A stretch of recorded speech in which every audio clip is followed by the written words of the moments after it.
স্ত্রীকে মানসিক কষ্ট দিলে ওই স্বামী নিশ্চিতভাবে দুইটি বিপদের সম্মুখীন হবে। এই দুনিয়াতে তার দুইটা বিপদ আসবেই আসবে। এটা কিন্তু চিরসত্য একটা কথা। অনেকে মনে করে হয়তোবা স্ত্রীদের সাথে যাচ্ছে তাই আচরণ করলাম আর আমি এমনি জান্নাতে চলে যাব, অত সহজ বিষয় নয়। দুইটি শাস্তির মধ্যে একটা শাস্তি এই দুনিয়াতে আপনি পাবেনই, আর একটা শাস্তি তো আখিরাতে আছে। সেটা হচ্ছে কোন স্ত্রীকে আপনি কষ্ট দিলেন, আপনার স্ত্রীকে, তাহলে প্রথম যে আল্লাহ আপনাকে শাস্তিটা দিবেন সেটা হচ্ছে আপনার মানসিক শান্তিও আল্লাহ রাব্বুল আলামিন উঠিয়ে নিবেন।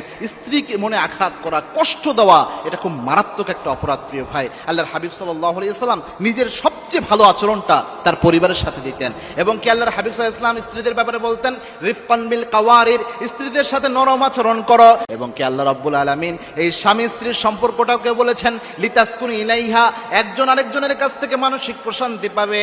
এই জন্যই আল্লাহ রাব্বুল আলামিন এই সম্পর্ককে তৈরি করেছেন। দুই নাম্বার যে শাস্তিটা আপনি পাবেন সেটা হচ্ছে এই যে স্ত্রীর উপর আপনি জুলুম করেন, কষ্ট দেন, তার চোখে পানি ফেলার আপনি কারণ হন, এটার কারণে আল্লাহ রাব্বুল আলামিন আপনাকে কিয়ামতে ধরবেন। স্ত্রীর প্রতিটি চোখের পানির ফোঁটা, এটার হিসাব আল্লাহ রাব্বুল আলামিন in the day of judgement নেবেন। এটা খুব মারাত্মক একটা বিষয়। এবং কি স্ত্রীর